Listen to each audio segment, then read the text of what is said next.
Well, brand new video footage tonight from the Uvalde school shooting in Texas, sparking backlash across the country. The surveillance footage reveals a minute-by-minute response from police officers clad in body armor, some running away from gunshots ringing out, and others simply milling about. Joining us now to help break down the response to this is tonight's company, former Navy SEAL and former FBI agent Jonathan Gilliam, and veteran Chicago police officer and spokesperson for the National Police Association, retired Sergeant Betsy Brantner Smith. Welcome to both of you. I do want to say to our viewers, some of the footage we're going to be showing during this segment is hard to watch. But Sergeant Smith, I'm going to start with you. I want to run through some of this timeline that we look at in this footage, how it plays out. So at 11:33 a.m., this gunman entered the school and walks towards the classroom where he starts firing and entering into the room. Police estimated that he fired over 100 shots in about 2.5 minutes.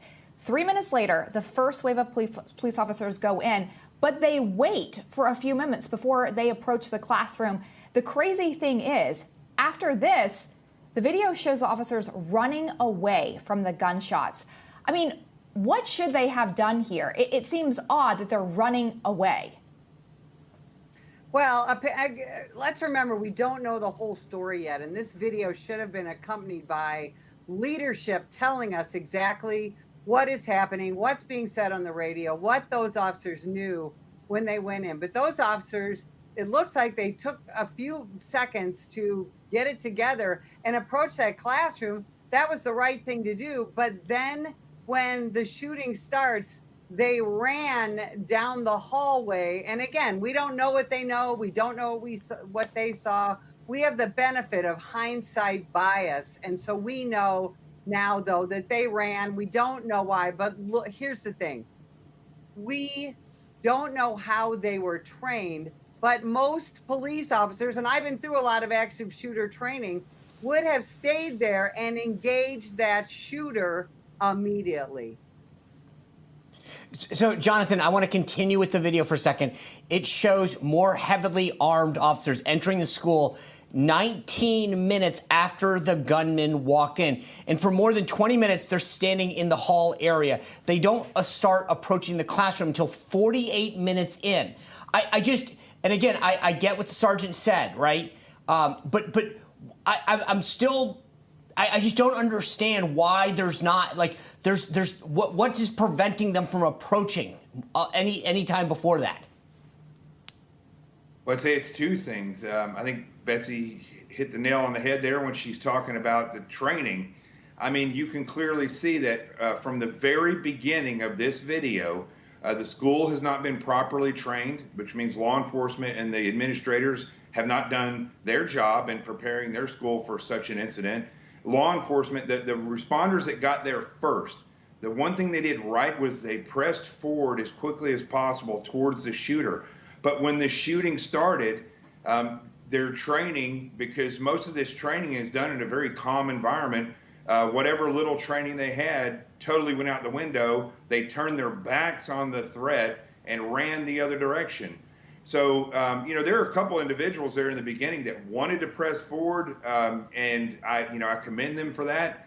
But this is the reality, Sean. We have put so much emphasis on special teams like SWAT so that regular officers in this nation are not trained for this type of an issue. They don't have the right gear. And when it comes to an active shooter, especially when they are actively in a school, the only choice you have immediately when you get there is to press forward using violence of action to overwhelm that individual. And if you are not trained in an environment that you're used to working in, where it is a fluid, fast-moving, violent situation, your fear and your lack of training is what's going to kick in, and that's exactly what happened. Yeah, it's crazy to understand that it took 77 minutes, Sergeant, for officers to finally breach this classroom and take down the gunman. I do want to ask you, though, I mean, the timeline there seems just absurdly long. Did they do the right thing in waiting that long? Again, that's a leadership issue. We know that Pete Arredondo went in there, and we are told that he called this a hostage situation. Once it's a hostage situation, The officers have to wait until there's presumably negotiations happening and things like that. We don't have any kind of audio. We don't know what those officers were ordered to do. And yes, I mean, it looks horrific. What I want people to understand is this: for 2 years now, the law enforcement profession has been vilified, and we have been defunded. And so this kind of training, Jonathan is absolutely right. This kind of training goes out the window, and it appears that perhaps these officers didn't have the right kind of training. In the immediate aftermath of George Floyd, a police trainer called Lieutenant Colonel Dave Grossman, Jonathan may know him, got vilified for talking about how officers need to go in and violently interrupt, just what Jonathan said, an active shooter, and how they had to be violent when they're doing it. He got excoriated and people tried to cancel him. If you want warrior cops, you've got to provide them with warrior training, and you've got to give them good leadership. We didn't see any of that here. It's not expensive. Hey, Jonathan, I've got about 30 seconds. Jonathan, I wanted you to touch on something real quick. I apologize because we only have 30 seconds left. This touches on something that Betsy is saying about the video. The Uvalde mayor says that this video is disrespectful. Betsy's making the point that it's out of context because it lacks the audio. So should the video have been released as it has been? I absolutely think it should have been released as it is. I think there's so many things in there that, and I agree with Betsy, some things may be out of context, but the reality is the United States needs to see what occurs inside one of these violent schools when these things type of fluid situations occur.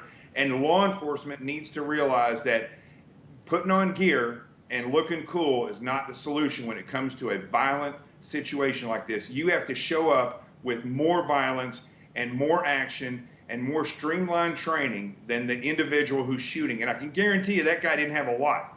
The guy that came in there simply walked in because the school was not locked, and the officers that got there were not trained and prepared to face a shooter. And that is unacceptable. It is a complete failure. And it does not have to happen, Sean. That's the thing. This shooting did not have to occur.